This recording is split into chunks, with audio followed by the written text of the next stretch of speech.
Siya ang fearless crusader. Walang kinikilingan. Sino pa ba ang malakas na loob na bumangga sa mga higanteng korporasyon, sa mga old boys club dyan na pikon? Diba? Si Marcoleta lang. Kaya nga siya pinagkakaisahan.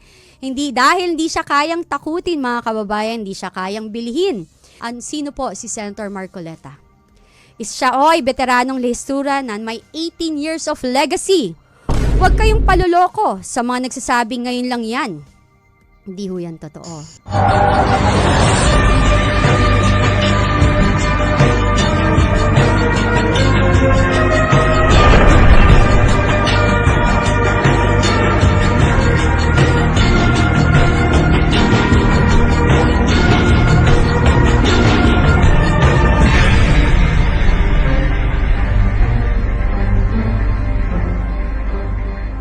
Ang nakakatawa, isinasabi pa nila na si Sen Marcoleta nag-iisa na lang yan dyan na consistent na lumalaban sa katiwalian.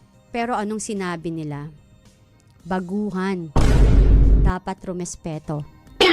Mga kababayan, paalala ko lang, kilalanin natin ang tunay na lodi ng kaban ng bayan. Bakit ba takot na takot sila kay Senator Marcoleta? Bakit pilit siyang binabansakang pabida o baguhan? Simple lang, mga kababayan. Dahil siya ang salamin na nagpapakita ng kanilang mga dumi. Takot na takot silang humarap sa salamin.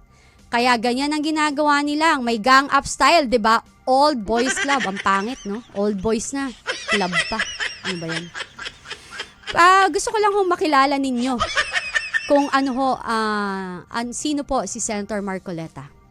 Siya veteranong lehistura na may 18 years of legacy. Huwag kayong paluloko sa mga nagsasabing ngayon lang yan.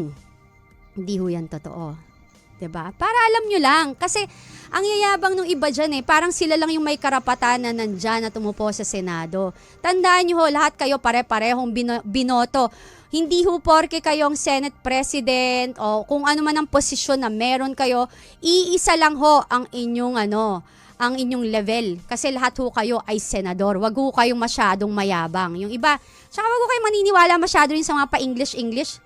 Diyos ko, dinadaan tayo sa English pero wala namang laman mga pinagsasabi. Minsan yung mga researcher nila, mga palpak pa. Huwag tayong paluloko sa mga nagsabi ngayon lang yan. Sabi nila, si Senator Marcoleta hindi sumulpot lang sa Senado kahapon. 18 taon ang kanyang karanasan bilang legislator. Hindi siya born yesterday. Tumanda ho na siya dyan. At kung makikita nyo, siya ang mambabatas na bihasa ang bawat letra ng batas. Mula sa Kongreso hanggang sa Senado. Ang kanyang track record ay di matatawaran. Siya ang mambabatas na kayang himayin ang bilyong-bilyong budget na pilit tinatago ng mga ganid. Ang 18 years na iyon ay 18 years of pagbuno para sa interes nating mga ordinaryong Pilipino. Siya ang fearless crusader. Walang kinikilingan. Sino pa ba ang malakas na loob na bumangga sa mga higanteng korporasyon, sa mga old boys club dyan na pikon? Diba? Si Marcoleta lang. Kaya nga siya pinagkakaisahan. Dahil hindi siya kayang takutin, mga kababayan, hindi siya kayang bilhin. Kahit pagtulungan pa siya ng mga retired na politiko at mga sikat na media anchors, hindi siya umaatras. Pilit man lang binabaluktod, ini-splice ang kanyang mga testimony o statement, ay hindi po nila ito mababaliktad dahil po siya ay handang sumagot ng diretso. Dahil po hindi po siya sinungaling at hindi siya mahilig sa drama. Kaya nga nila hindi siya kinakaya dahil straight to the point. Kung ano yung totoong topic sa korupsyon, yun ang kanyang gagawin. Napansin niyo po ba, mga kababayan, nung siya ay naging Blue Ribbon Chair, napakabilis ng kanyang investigasyon. Dahil sa sobrang bilis, sila yung tunay na natakot.